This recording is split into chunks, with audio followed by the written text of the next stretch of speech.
the CHGO White Sox podcast, coming to you live from Studio A in our CHGO offices in a rainy West Loop of Chicago. I'm your host, Sean Anderson. You can follow me on Twitter at Sean_W_Anderson. And since that's an iffy site nowadays, I'm on Instagram and TikTok at Posable Dummy Prop. So there you go. That's Herb Lawrence.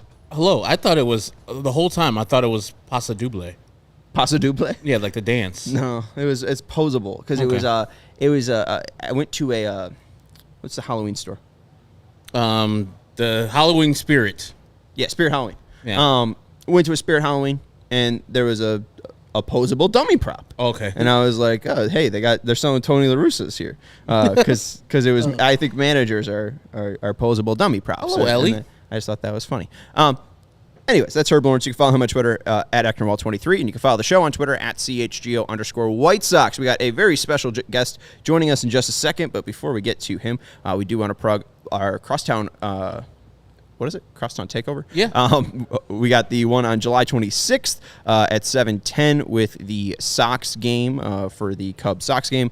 You could join us in Section 529, and there's also a pregame meetup out at Gaelic Park in Oak Forest, and then you get a bus ride to the game, and you get to hang out with us at the game. And a T-shirt. And a T-shirt as well. You get your choice of either the north side or south side one, and if you can't make it on July 26th, or maybe you want to go to both, you can also join us on August 16th when we go to Wrigley Field, and it's the same deal as well. You get a free T-shirt, transportation, and a pregame meetup as well, and a game ticket. So if you are a diehard, you get 20% off, and everybody else, check out the link in the description to purchase your tickets. Last night, the White Sox lost 4-3 to the Toronto Blue Jays. We'll talk a little bit about how the White Sox scored their runs, but let's welcome in our dear friend, listener of the show, and everybody that hangs out with us in the chat, like Fred, Ellie, might know this guy because he's always in there. KPW, Konnor Pierson-Ward. You can follow him on Twitter at TFD_Konnor.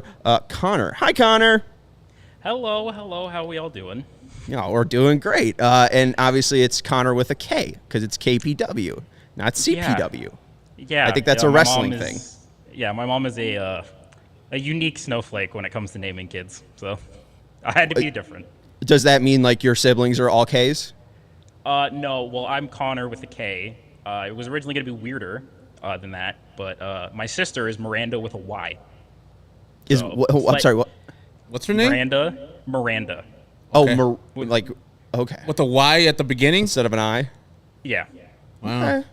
I mean, Konnor with a K isn't crazy. No. I mean, Miranda with a Y is... You know what I found bold. weird? Every time you write something and you put the extra U that does not necessary, I found that weird, Konnor. Oh, like color. Yeah. I'm sorry, that's what I get. I got taught that way, so. I know, I understand. It's wrong. No, I think our way is wrong because everything else is, like, the metric system sounds right. Now, our imperial system is dumb. I think everybody else is right, and we're wrong here. I don't know. You never know. We're not gonna Like when we got to the shores, it's like I hate using those words. Get the fuck out of here, you. We want religious freedom. We don't want to pay taxes on tea, and we want to drop the U's. You from color. Yes, and we want feet and miles. Yes. I'm tired of being right. And courts. This metric system, trash.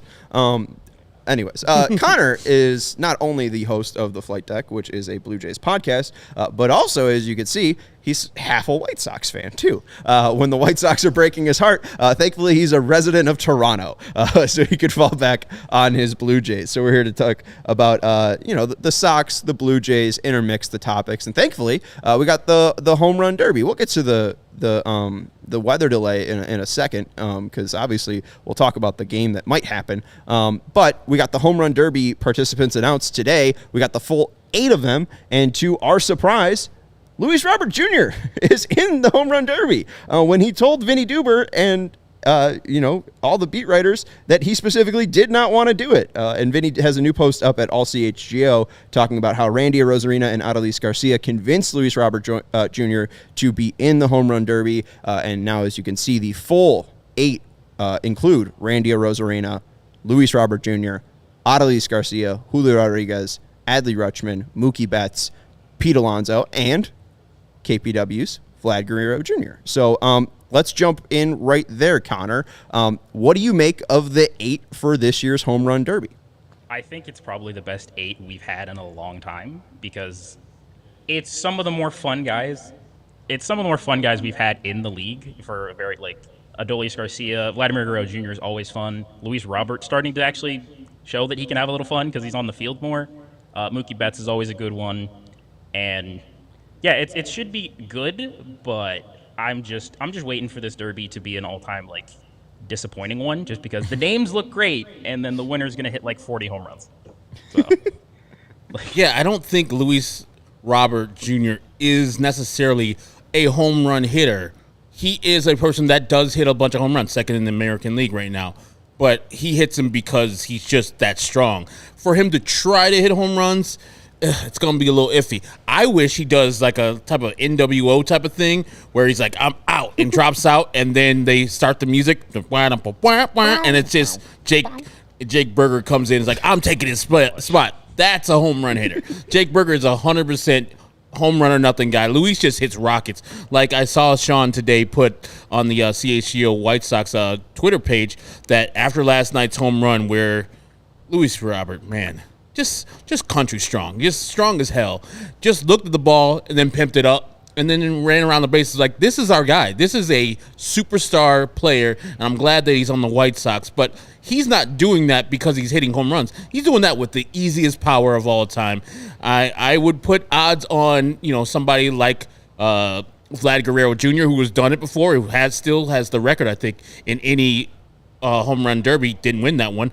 Or Pete Alonso, the guy who beat him that year. So KPW handicapping the 8 people. Who do you think is coming out as the winner? I think I have to go with Vladimir Guerrero Jr. I mean, I'm going to be biased, but he hit 91 in his rookie year when he did it. And it's weird. Vladdy, in general, just had a weird year. He didn't hit his first home run at home until about 2 weeks ago. And he only has 14 on the season, and they still let him do it. So it's a little weird. But now he's found that power stroke, as we all saw yesterday when he went opposite field on Joe Kelly. And I think this might be the thing that gets him finally going back to 2021, Vladdy, in a reverse of how most Derby guys end up going. Yeah, I mean, and shout out to Dan, who's still always hanging out with us and saying, hi, fella, this team stinks. We love White Sox fans, even if you're here just to tell us the team stinks. We know that, but you know that too, and we're kind of commiserating. But, I mean, the thing with Vladdy, I mean, you mentioned the 91 homers in his rookie year and really not finding that form just yet.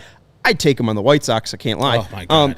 But the button already. What made him so successful in 2019? Because, that's the one thing that Herb mentioned is that effortless power from Luis Robert Jr. So he is the best athlete in this bunch, maybe him or Rosarena or Mookie Betts. I would say those 3 are probably the best quote unquote athletes. Yeah. Pete Alonso obviously has been pretty damn good in the contest, but I don't know. I think there might be an ability for Robert Jr. to be tireless. Is that kind of Vladdy's thing in 2019 that made him so successful? I guess Vladdy just had the air of nobody really knows. People knew who Vladdy was coming in, but they didn't really know what he could do. And now so he just went out and had fun with it. And that's how he's played pretty much his entire career. But at this point, after 2021, it's how am I going to repeat it? It's more of a business to me now. I got to do all this. And a thing that his numbers are weird. He's still high in the exit velocity and the hard hit rate. And with the chasing, he's not chasing anything. It's just the launch angle. He had one of the highest ground ball rates last year, and that's why he was quote unquote disappointing. He still finished batting .275 and had 32 home runs last I checked. But now he's starting to elevate the ball a little bit more. So if he which is obviously what you need in a derby, and I think that if he continues to elevate the ball, the derby will basically fast track him to consistently doing what he did in 2021, and that would be great for the Blue Jays because they need it. And so real quick, I'm sorry to cut you off here, but Steven, is that real, the bracket here? Oh, wow. So this is surprising to me. No way. The bracket's been released, so you're going to be seeing Mookie Betts versus Vlad Guerrero Jr. As the 3-6 matchup, Mookie Betts being the 3 seed and Vlad Guerrero Jr. being the 6 seed. Adolis Garcia and Randy Rosarena are going to go up against each other. The 4 seed Garcia versus the 5 seed Rosarena. The hometown guy, Julio Rodriguez, is the 7th seed going up against 2 seed Pete Alonso. And then Luis Robert Jr. is the number 1 seed in this year's home run derby going up against 8 seed Adley Rutschman. I guess it's just by homer totals. It is. It's, okay. What they have on the season so far. They know Pete Alonso's won this damn thing a lot, right? I feel like he should be the 1 seed out of respect. Yeah, it should be. He's won it twice at least. Isn't he tied with Luis at 25 too? So those can be interchangeable before Monday's home run derby. So these are just, static right now. So, yeah, I would put Pete Alonso as the number 1 seed, especially a guy who's never participated in Luis Robert and a person that had to be convinced to do this. I wouldn't put as your number 1 seed. I understand the excitement and why you would put him up there because he is a superstar ready to happen. But, yeah, Pete Alonso knows how to keep the pace, knows how to hit home runs, how far to hit home runs, and to keep his rhythm together. Luis, I think, will get gassed really quickly because he's not interested in this. He had to be convinced into doing this, which is fine, but I don't know how much heart, how much soul, or he just wants to rest. I mean, the man's been playing most of the games for the White Sox, and now he's got to participate on Monday. He's got to participate on Tuesday. Then they fly out, I believe, and they go to Atlanta and play on Friday. So he doesn't get a lot of rest. So I'm sure that Luis is going to participate as much as he can, but he's not going to put this into overdrive. But it's good to see that he goes against Adley Rutschman, who I don't know where he's going to be batting. Is he going to be batting left-handed the whole time? Is that more of his power stroke, or is he going to be a right-hander? Because I think that ballpark is pretty neutral to right and left-handers. I feel like it's right-handed friendly, but I feel like he's more powerful from the left. Me too. Yeah, he's definitely better as a lefty especially in his rookie year. I know it's got closer together, but I think in his rookie year as a righty, he batted he had an OPS in the 5s, and as a lefty, he had an OPS in the 8s. So he's a much better left-handed hitter. KPW, I was watching today, Flight Deck, your crew was getting on you because you got excited about that Luis Robert home run last night. Firstly, who doesn't get excited? Those two guys, I guarantee, if there weren't Blue Jays fans, they would have jumped out of their seat like I did. It was an exciting thing. I don't know how you watch Luis Robert Jr. and just goddamn. Because when I watch Shohei Ohtani do the same versus my team, I'm like, respect, man. That's one of the greats. And Luis Robert is one of the best hitters in the game right now. Yeah. Those two, Brant and Nate, they've actually had an intervention with me on the podcast about my White Sox fandom because it all started last time the Blue Jays and the White Sox played. It was in Toronto. I went to those games, and I wore my Yohan Moncada White Sox jersey to the game. Granted, didn't go great. And you won me money, too. Yeah, won you money with Kevin Biggio. For the game before, yeah. Yeah, and after that, I then proceeded to post my profile picture on Twitter is now me in that Moncada jersey at the Rogers Center, and that's what kind of spiraled into, Konnor, you're letting this White Sox fandom jeopardize the Blue Jays. So, yeah, they cannot let it go. But as you can see, the White Sox fandom is still pretty strong with me. Yeah, if we would and the Kevin Biggio fandom is still strong too. Yeah, you still got that Moncada jersey on the other side of you too. He's wearing it. The you have it on? I'm wearing. Yeah. Actually, I see it. This just over my shoulder. That is a Corey Seager City Connect jersey for the Rangers. Ooh. Oh yeah, you were wearing that today, weren't you? On the episode. Yeah. I like that. I mean, I hate the pants, but I like the actual top. Yeah. I've said that multiple times on my podcast. That jersey, these City Connect jerseys as a whole this year, terrible step down from last year. Oh yeah, just mid as hell. Cincinnati's the only good one for me this year. Oh, I hate Cincinnati's. But I'm as a person that wears only black and white or gray. Let's use a little bit more. The Baltimore one, just plain. The Cincinnati is just straight black.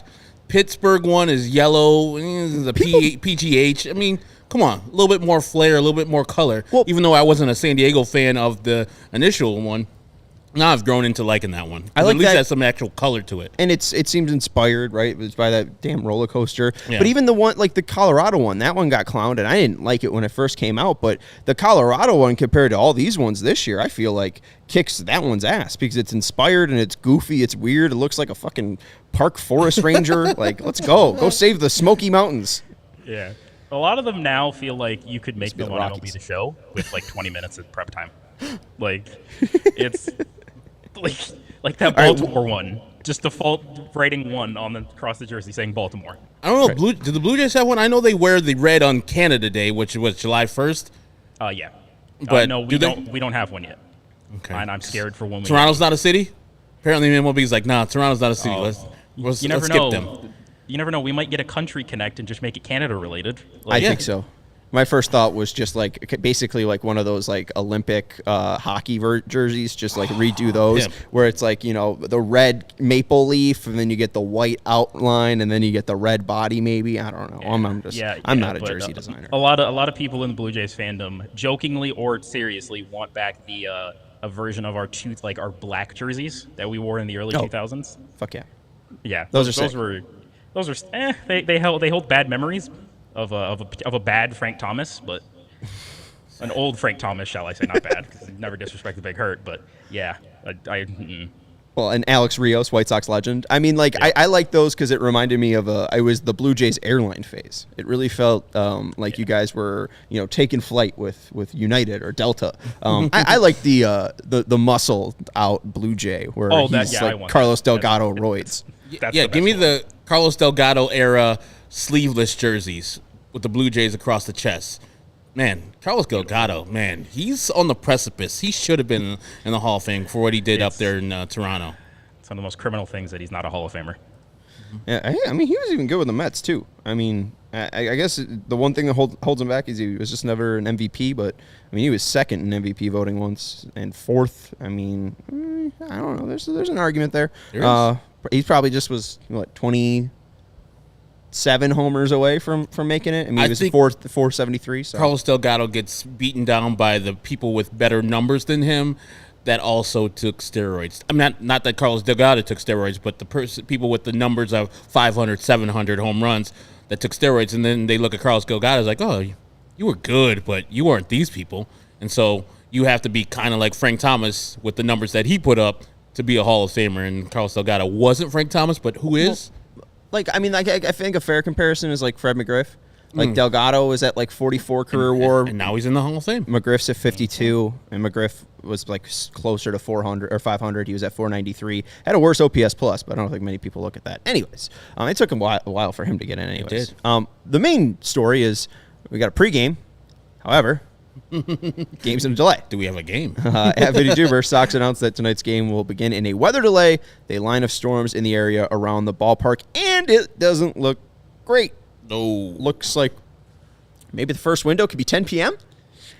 So I wouldn't be surprised if this game gets canceled. So make sure you follow us on Twitter at CHGO _White Sox in case it does get canceled, and we'll give you an update on what our plan will be to either do an off day show or maybe work something in tomorrow. We'll figure that out. But make sure you follow that on Twitter. Since the game isn't really closing in on us, why not go to what KPW was getting yelled at about, admiring the Luis Robert home run. And my favorite part is Luis Robert admiring it himself. And not only Luis Robert, but the ump behind him staring at it and like about to take his mask off, saying, holy shit. That was the prettiest home run I have ever seen. And I do love the color from the clubhouse where even after Luis posed and came back, Eloy was like, what'd you just do? And Luis was like, I don't even know. It just kind of took me over, and I just kind of stared at my bat and then walked away. So Luis just was taken over by the moment, and I get it. That was a very, very, very, very, very, very, very, very, very pretty home run. See, this is the thing, too. Like, you see so many times when people post up or pimp around the bases when they got wall scrapers or they got doubles. This man knew he had 450. He's like, that's when you post up. When you know you got every single stitch of that ball. And Chris Bassett's not the dude to be leaving fat hanging sliders like that. And the wrong person he left it to, because he absolutely tattooed that ball. It was so great to see. And like I said before, if you, as any type of fan, didn't jump out of your seat immediately when you either saw it live or the replay, I don't know how you do it, because that got me hyped up to no end. Not that the fact that the White Sox took a 3-2 lead at the time, but just how great this player is. You throw him a mistake inside the zone, it's going to be punished. that's the type of streak he's on right now, John. It's so good to see.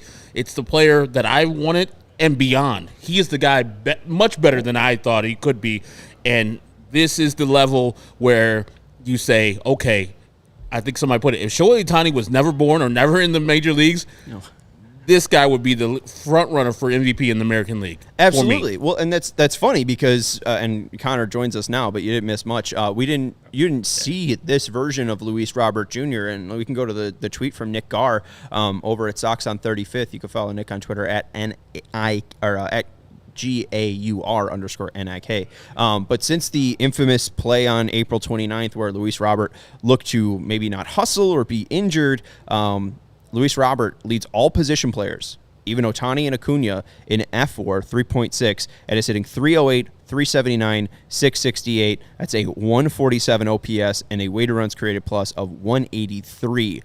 Basically, the night that many White Sox fans wrote him off might be the last time he didn't play like a superstar. And that's kind of what we kept seeing. And you were like, well, I need to see more. I need to see more. I need to see more. And even last night, he showed you more. Yep. Konnor, what have you made of this resurgence from I was going to say the nickname we don't say. Yeah. The resurgence from La Pantera. I mean, it's about time that he's finally put the superstar label on himself with his play, as opposed to just this guy is superstar talent and potential.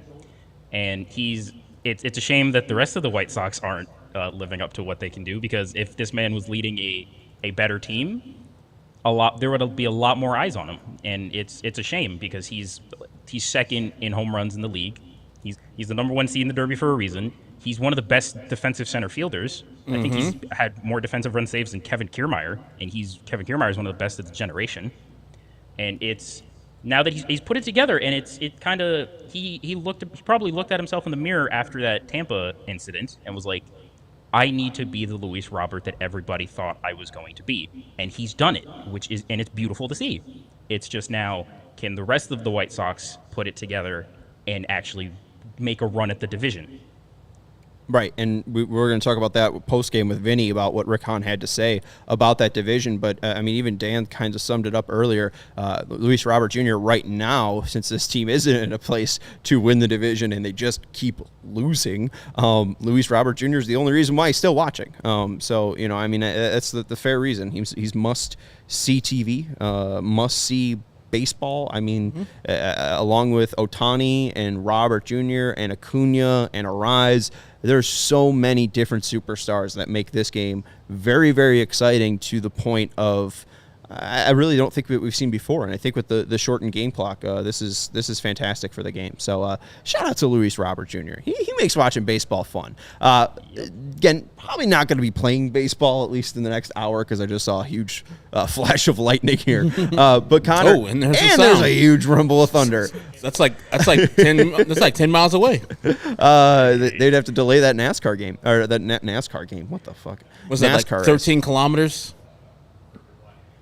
Huh? Maybe I don't even know. I'm an old man. I got my. Can we do that though? What's a thousand kilometers? What's that in miles?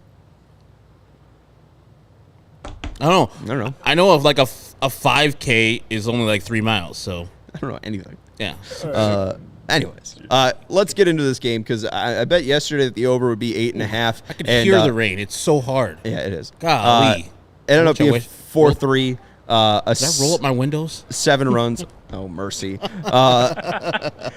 ended up being 7 runs, but Konnor, you told me before you'd be surprised if the Blue Jays were able to score 4. They did. What'd you make of yesterday, and if they play today, what do you think of the matchup for the Jays against Lance Lynn? It's the Blue Jays is a story that is as frustrating as I think the 2022 Chicago White Sox, because the White Sox have hit more home runs than the Blue Jays. Which is crazy to say, and but the big issue is the Blue Jays are top 10 in OPS this year, but they are only 12th in the AL with runners in scoring position. Oof. They're worse than the White Sox, and that's their biggest issue. And it honestly reared its head yesterday. Granted, Whit Merrifield had that bases loaded 2-out hit, but before that, Dalton Varsho struck out. That's one of their biggest problems. They strike out more than any team with the bases loaded.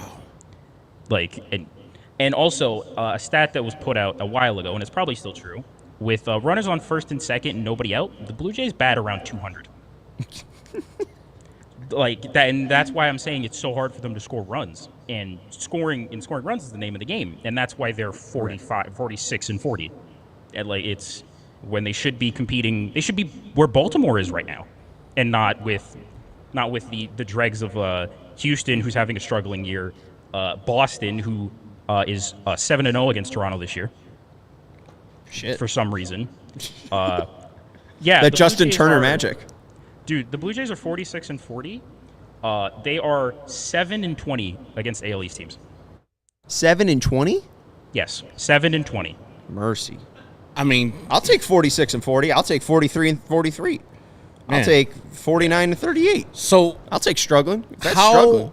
do the Blue Jays fans reconcile this? Do they say the Blue Jays are underachieving, or do they say, golly, what the hell's up with that Central where we would be dominating that AL Central? Why we got to play Boston and New York and Tampa and Baltimore all the goddamn time instead of playing versus those other people where we're 2 games out of the wild card and the Minnesota Twins are just chilling in the playoffs? To be honest, it's a little bit of column A, column B. It's just the Blue Jays. It's completely disappointing. They were supposed to. Every year for the last 3 years, they've been an odds-on favorite every year to win the division, and they barely just get in as a wild card. And coming into this season, considering how the last season ended, blowing an 8-1 lead in the playoffs to the Seattle Mariners, people needed change. They got change in guys like Dalton Varsho, Kevin Kiermaier, Brandon Belt, and now it's same old, same old. It's essentially the same thing, just minus home runs. There's no, as of I think last week, no Blue Jays player was on pace to finish with over 30 home runs. Wow. And considering the guys in the lineup of like Vladdy, Bo Bichette, George Springer, Matt Chapman, none of them to finish with 30. That's and amazing. I think that's not the case. Like, it's still not the case. And they need to get back to what they were doing before. Because, like, with Blue Jays fans, a lot of it is we think that they've changed their approach. It's a lot of the hitting coach, a la Frank Minichino last season. Our guy. The Blue Jays are bottom 3 in pull percentage, in pulling the ball. They're second in the league in hitting the ball the opposite way. They've sacrificed power for being able to strike out less, and that's not what they need, especially in the AL East when you have guys. You have guys like Aaron Judge, Giancarlo Stanton, the Red Sox, even in Masataka Yoshida, that entire Rays team, which is ridiculous. Right. Like, And, Luke Raley's got like 13 homers. Jose Siri has like 16. Like, it's hilarious. And then I look at the Central, which makes me even more mad about the Sox. Sure. It's like why would Sox do better? The Blue Jays. I hate the Blue Jays. One of our former owners. We were originally going to be a Central team, but our owner was like, "No, we want the revenue from playing Boston and New York." Mistake there. Big time mistake there. Yeah, You're still 46 and 40. That's the thing. Like, where you look at. I'm sorry, but like, shit. Like, that'd be great if you won the AL Central, but like, I mean, you're still above 500. Yeah, but still, like, if your hitters are doing poorly and you still have 6 games over 500, must mean your pitchers are out here dealing. The last time we saw Jose Berrios, who's the pitcher tonight, he was struggling at that point. Then I think 4 hits, 7 innings versus the White Sox. Of course, anything gets you going. How's he been doing so far? He's been a miracle. It's been a godsend for him to return to form. He's improved a lot from last year. His fastball last year had a run value of plus 17, which was Delicious. It's beautiful. Time to eat. But this year it's down to a -2. All of his pitchers are back down. He's went to the changeup a lot more this year. He's kind of the four-seamer he threw it second only to his slurve last year, and now it's even below his sinker. So that's a big change for him, and he's been the guy that we paid. Like, ever since he had the first couple starts against like Kansas City, that was a little rough, but after that he's lowered his ERA pretty much every start. Granted, he's coming into this start, 2 of his last 3 have given up at least 4 runs, so there's that with that. But he's been great, especially considering when our opening day starter had to go down to the Florida Complex League to fix some stuff. So, What did he have to fix? yes. Okay. Everything. like he had the biggest. His walk rate skyrocketed. Alek Manoah. He was one of the slowest workers already with the pitch clock, like before pitch clock, and now that just didn't help him. It was a lot of mechanical issues, and the Blue Jay he went down. Many of us saw he had that one start against in the Pacific or the Florida Complex League. 2 2/3 gave up 11 runs, and that just like blew up out of proportion. Granted, it doesn't look good. But then he went to Double-A in his next start in New Hampshire and went 5 innings, 10 Ks, 3 walks, and gave up only a run. So the Blue Jays had a checklist for him, and they saw everything they needed to see. And apparently, he's going to be back with the team on Friday in Detroit, and he's going to be starting. I know that there's precedent for this in Toronto, especially with Roy Halladay going down to the minors early in his career and then coming back and becoming the Roy Halladay that we all love, and rest in peace to the Hall of Famer Roy Halladay. But is this a similar thing where it's very hard for a guy who finished, top 3 in Cy Young Award voting last year to say, I'm going to accept a demotion, a public demotion, all the way down to like instructional league, and then work my way back up? Did any of that type of Roy Halladay talk kind of make him more susceptible to accepting it? I definitely think it did, but in these cases, it's two completely different things. With Roy Halladay, he went to one of the like a specific person to completely rechange his mechanics. With Alek Manoah, that took Roy Halladay almost a full season to get back to the majors and where he eventually became a Hall of Famer. With Alek Manoah, he went down about 3 weeks ago, and I think a lot of it was there's obvious reports that he came in. He's a big guy already, and a lot of reports came out recently that he came into training camp about 20 pounds overweight already. So that wasn't a great thing to start with. But I don't know how much cadence there is to that, or credence, excuse me. But a lot of it, I think it was just trying to rebuild his confidence back up because he got beat down. The last image that we have of Alek Manoah on a major league mound is going a third of an inning against the Houston Astros and giving up 6 and getting booed off the field in Toronto. And that's for a guy that's whole game is built on confidence and showmanship in Alek Manoah. That is one of the harshest realities he had to swallow. And being able to go down, and while personally I think it's rushed, this is a complete rush job by the Blue Jays because we have no pitching depth. We've been doing bullpen games every 5th day. This is a rush job by them. A lot of us. That sounds familiar. It does sound familiar. I'm surprised that the Blue Jays don't have a AAA guy somewhere in Syracuse or something like that. It's Alek Manoah. Yeah, it's Alek. Well, I mean, our two top prospects are pitchers. One's in Single A, one's in Double A, and they both had injury issues. We have Hyunjin Ryu that's coming back. I was going to ask about him. He's been out forever. Well, and I mean, one of your failed prospects, and I feel like even bigger than like a guy like Jimmy Lambert, is Nate Pearson, and he's not really a guy that's had length, right? I mean, he's mainly just a bullpen guy for you guys, right? Yeah, Nate. It's kind of a sad thing with Nate because he just never stayed. He's just never stayed healthy. He came in. He made his major league debut in 2020 as a starter. He outdueled Max Scherzer in his MLB debut. It was great. And then he just continued to get injury after injury. And last year, training camp was like the last year that he was going to be used as a starter. And then he developed a sports hernia, and I believe it was also a back issue. And then he didn't pitch at all last year in the majors. And now they've kind of just went, you're now one of our higher leverage guys. You can throw 100 out of the back of the bullpen. And yeah, Nate's a case of just injury derailing what could have been a great career as a starter. Yeah. How about former White Sox great Jordan Romano? How is he doing as the closer? As people didn't know, the White Sox picked Jordan Romano in the Rule 5 draft, I think a couple of years ago, and then immediately traded him. And then I think he got returned to the Toronto Blue Jays from like the Rangers. How is he doing this year? Jordan, it's a tale of two pitchers. With Jordan, that's nice. That's the thing, Herb. In save situations, Sox. Yeah, what do you say? One, it's the White Sox. Two, in save situations, he's one of the best pitchers in baseball.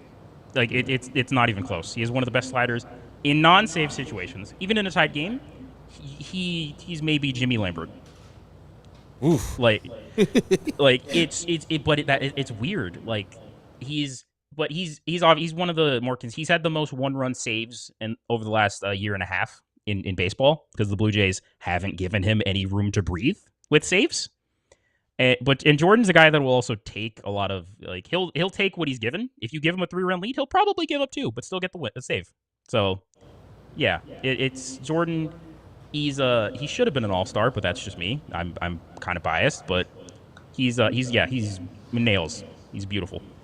All right, let's wrap this up a little bit. I do want to talk a little bit about Berrios here because the line that I saw, and obviously this game might not get played, but I asked you before CHGO bets, just, hey, are there any players you liked? And you said, I'd like Berrios over 6.5 Ks. Then I checked the sports books.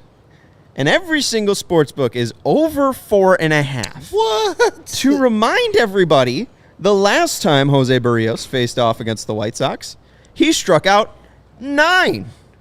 In 12 of his 17 starts, he's gone over 4.5 strikeouts 12 times. Again, 12 out of 17 starts. I gotta get there. So, Konnor, I know you're not setting sportsbook lines, but I feel like Jose Berrios is going to have a pretty good night. He struck out 8 in the last 2 in both games. Yeah, he should have a good night if the night is played. If it gets played, yeah. The White Sox have a lot of. The main reason I'm saying the White Sox have a lot of right-handed hitters, and in the lineup tonight, I think there was 6 right-handers, if I'm not mistaken, and that his two-seamer going inside is one of the better ones in the league, and his slurve, mercy, Luis Robert, have fun. It's nasty. But yeah, so I think he'll get that 4.5 strikeouts by the 3rd inning. Right? I mean, he could have 6 by the 3rd. I said 6.5 to Sean earlier as I thought I was being too low. Right. Off the cuff. Yeah, I was just 6.5 sounds about right because I think he'll go about 5 or 6 innings. That's like a strikeout an inning, and it's the White Sox. It's a pitcher with a dominant slider curve and a 95+ mile per hour fastball at this point. Because that was the one thing too, is he was kind of lost velocity the past couple of years, but we almost lost power. But we see the velocity kick back in. Some bets that I did make, over 4.5 at -116, over 5.5 at +190, and over 6.5 KPW's number at +400. That's called a ladder, folks. So we put 5 and then 250 and then 250, total of $10 wagered. And if the first one hits over 4.5, we make the rest up. So that's the one bet I like. You also gave out Bo Bichette. Bo's got 16 homers this year, 15 homers this year. He's the one guy that might be able to close in on 30. I just think facing all of Lance Lynn's fastballs, and he's leading off, right, Steven? Possibly Springer if the game gets played. Oh, Springer, right.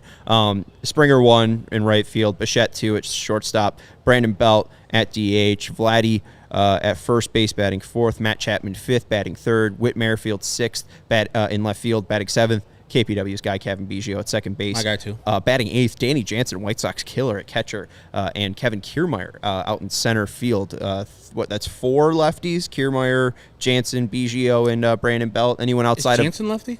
Jansen's a right-hander. Jansen's a righty. It's 3 of them. 3 lefties. Belt, Biggio, and the last guy. Who the hell was Kiermaier. the lefty catcher you guys had then? Zach Collins? No, Zach Collins, Reese McGuire. Reese McGuire, okay. That's it. Yeah. I love his handiwork. We all do. So. Oh boy, he got in trouble for that one, folks. I don't think the police loved that one. I don't think the Dollar General liked it either. Anyways, what do you make of that lineup? Anyone outside of Bo Bichette that you do like against Lance Lynn? For the memes, I have to say Kevin Biggio, just because the last time. But on Brandon Belt, I like a lot against Lance Lynn. Brandon Belt was one of the worst hitters in April, and he had a stomach bug. It was revealed for the first 2-3 weeks of the season, and since then he's been the best hitter on the team, and that's why he's batting 3rd over Vladdy now even. And if Lance Lynn can locate a high fastball, he'll have an easier time with Brandon Belt. But if he can't, it's going to be a long day. and even guys like Whit Merrifield, who's been in the AL Central as long as anybody can remember. Like you keep saying, Danny Jansen, White Sox killer, love him. And yeah, I mean, even George Springer, he started to turn it on a bit more. He just recently passed Alfonso Soriano for second all time in leadoff home runs. So he's hoping to catch Ricky, which I don't think he will, but let's hope. No. And the Blue Jays should have a good time against Lance Lynn, but you never know. Like I said, it's the Blue Jays who hit 200 with runners on first and second and nobody out. So you never know. The stat still holds true. It's 16 of 23 home runs given up by Lance Lynn have been by lefties this year. So look out for Kevin Biggio, look out for Brandon Belt. And I don't know if you need necessarily look out for Kevin Kiermaier with the bat. He's been all right, but with the glove, 100%. That guy keeps on pissing me off with great catch after great catch. Like, he is, like you said, generationally talented as a center fielder. But our guy is, like I said the other day, our guy is Kevin Kiermaier on defense plus Shohei Ohtani on offense. Like, he is just that good, Luis Robert is. But I like playing the Blue Jays. I like because I think that's kind of the similar team in that division to the White Sox. I don't know how you feel about how the Blue Jays stack in the AL East and how the White Sox stack in the AL Central. Do they have similarities where it seems like they're kind of like the opposites, but they're similar too, because the Blue Jays don't spend a lot of money, but they spend a decent amount. White Sox spend a lot of money, but they don't spend as much as they should. Yeah, I feel like it's pretty even when they stack up, which I hate for my sports viewing. But it's both of them are pretty good teams, but at least the Blue Jays have given out a couple $100 million contracts, unlike the White Sox to this day somehow. Yep. But yeah, it's like I said before, the Blue Jays are 7-20 in the AL East. It's this year for some reason they just can't get it done against the AL East teams. I don't think they're as good as Tampa. I don't think anybody really is. Baltimore, they have a better pitching staff than Baltimore, but it's a matter of putting it all together. The Red Sox, they don't have a real good pitching staff either. They should be selling at the deadline. And what's the one team I didn't say yet? The Yankees. I hate the Yankees with a passion, so I'm never going to say anything good about them. And Judge's toe's going to take years to heal. Seriously, just cut it off. Just cut it off. He doesn't need it. He doesn't need it. He's 6'7". Yeah, but seriously. But when you all the 9. Right. Yeah, seriously. But when you compare the Sox and the Jays, I feel like definitely they're both of these teams are 2 good weeks away from being in prime position to actually do something and not sell. Well, in the White Sox case, sell. In the Jays case, stand pat. So it's a matter of just the Jays getting hot one week or the Sox getting hot one week and getting just energy back in the ball club, because the Blue Jays, one of the biggest things was that they're now one of the most boring teams to physically watch because they don't have anything anymore. They had the home run jacket, and that kind of was a rallying cry, but new manager John Snyder kind of said, no, that's not what we do anymore. It's a business kind of thing, and it's just been very boring, and they need to have some more fun. Like, they need to loosen up again. Before you keep on going, I just think about 46-40 without their third runner-up or second runner-up Cy Young Award guy. Right. Imagine that. Like the White Sox without Dylan Cease and still being 6 games over 500. That's amazing. Right. And that's the thing, too, is like, when Konnor says all they just need to do is get hot. Well, they played the White Sox. There's 3 straight wins right there. Mm-hmm. He's saying, and the Tigers after it too, right? And the White Sox, time to eat. They might get hot, and that's what Rick Hahn's saying. But we've been thinking about that for 2 years. There is more solid evidence that the Blue Jays can get hot. They just don't have to play the AL East. The White Sox had a chance. They played the goddamn Oakland A's. I know, and they're like, nah, we're good. That's why we're selling. I do have an inkling here that the Sox and Blue Jays are going to make a deal this year. I got a feeling that maybe Kendall Graveman or Joe Kelly's going across the border. Kendall go back to Toronto. Yeah, that sounds right. Yeah, they might not be. They can use it. Maybe. Jordan Romano might be the closer of the year. We can use a single A, like a lottery ticket, maybe. Maybe Liam goes back to Toronto. They don't need him. I mean, we could always use Liam. They Great do. energy. Right. Like- I mean, who wouldn't want Liam? Give him a like. Yeah, Anyways, let's get into the. Yeah. Oh, go ahead. Oh, no, I'm just like the amount of times in the offseason that the Blue Jays fans were like, Danny Jansen for Liam Hendricks, it'll be perfect, and it's just. But yeah, it's I hope that the Jays Deal's done. I've already made it. Deal's not. I done. love Liam, but give me Danny an actual catcher. Yeah, I'm hitting the button. That was before we traded away our top prospect and traded away an all-star in Lourdes Gurriel Jr. and Gabriel Moreno. All right, Don't let's make it my guy then. Let's make it my guy Alejandro Kirk, whichever one. Sebi Zavala has hit like 6 of his 17 career home runs against the Yankees. So you got a Yankee killer. And he can catch. And he can catch. Kind of. Hit 190, though. You're good. If he's got a good BABIP year, I mean, he could be above 101 rated runs created plus. I mean, he could be magical. He did it last year.